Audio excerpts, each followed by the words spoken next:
So, another terrific guest here at COP28, the UN climate conference taking place in Dubai.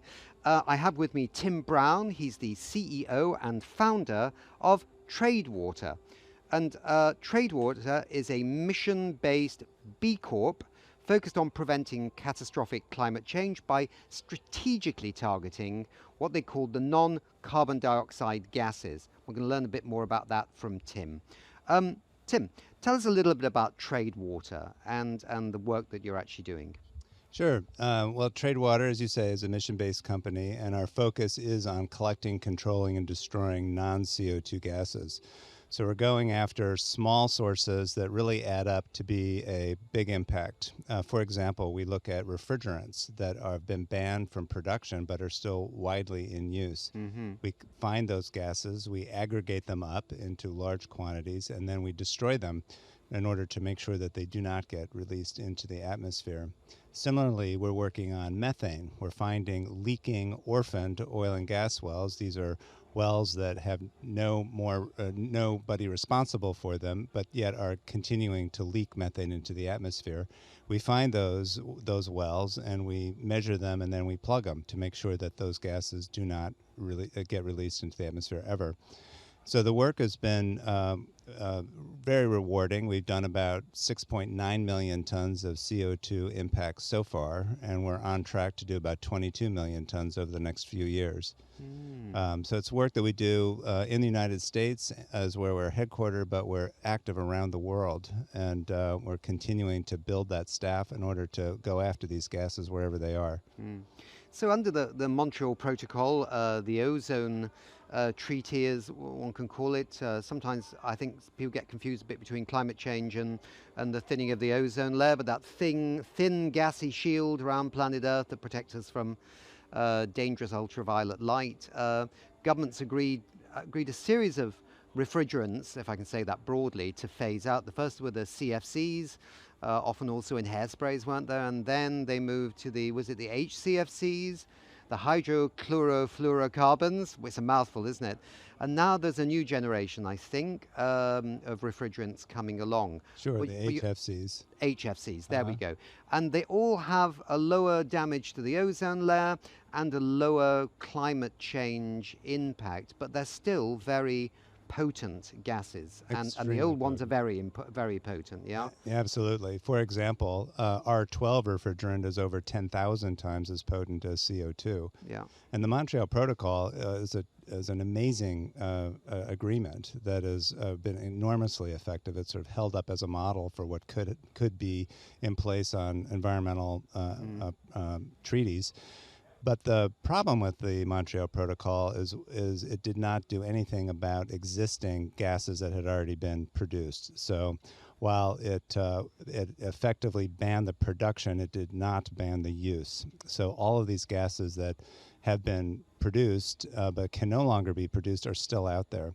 In fact, the CFCs that you mentioned, the chlorofluorocarbons, estimates are that there's about 9 billion tons of CO2 equivalent represented by those gases that are still out there in stockpiles or distributed in appliances that are at risk of being released into the atmosphere.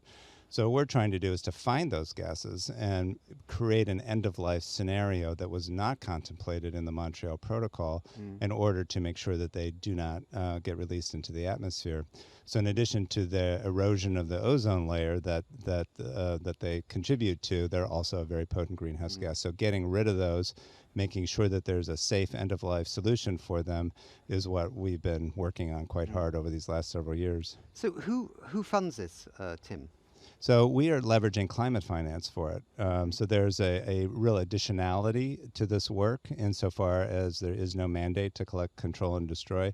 And there's a permanence to it because we're destroying them, so they forever cannot be released. And that qualifies them as a pretty strong carbon credit.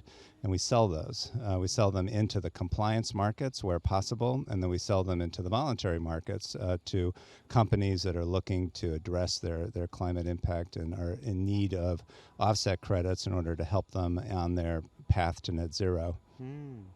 You sound like a bounty hunter. Well, But it's in the a, nicest possible way. I was yeah, trying to think of an yeah, analogy, yeah, yeah. but Well, you basically find the bad guys, the CFCs and that sort of thing, and then you can actually monetize that by, in a sense, destroying them and bringing them to jail or something like that. Yeah, yeah, well, or more severe than yeah, that. yeah, yeah, But yeah. that's the idea, is to find them and to create value by destroying them. There is a really strong climate benefit that comes from this work. And similarly with the methane projects that we're working on, which are from these leaking orphaned oil and gas wells, those are also in individual wells that are scattered all over the place. But if you can find them and effectively plug those wells, then in the aggregate it ends up being a pretty strong Yeah, impact. yeah. Certainly, I think the U.S.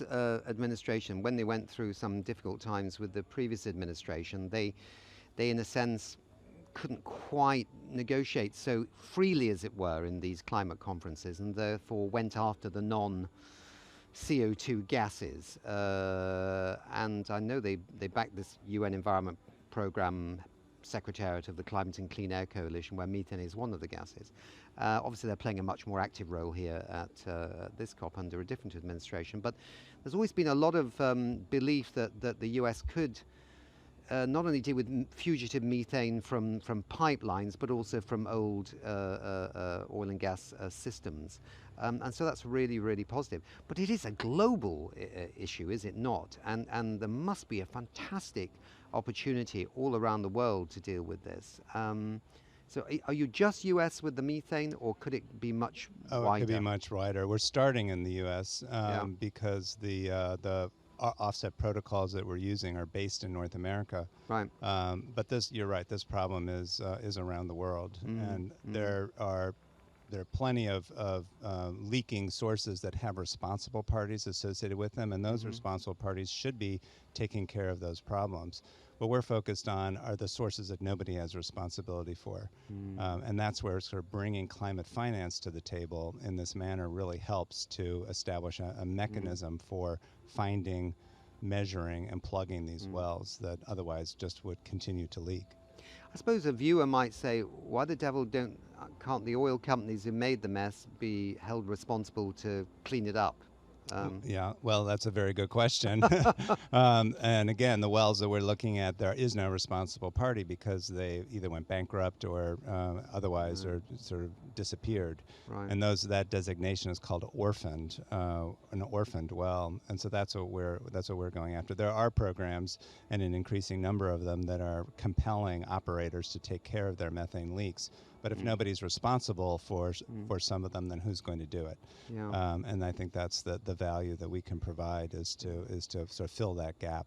Yeah. Where next do you go then? It sounds very important work. Somebody has to do it, and you're doing it. Do you have any plans over the next 12 months with your business? Oh, we're going to keep going. You know, we're working on refrigerant collection and destruction projects around the world. We've got an ambition to do over 3 million tons of impact per year over the next several years. We're expanding our methane work to take care of more wells in the U.S. We're looking at opportunities around the world where that same phenomena of orphaned projects lie. And you know, we're looking to expand and create as much impact as we possibly can, as fast as we can. And that is sort of the contribution that we feel we can make as a mission-based company, is to do our share.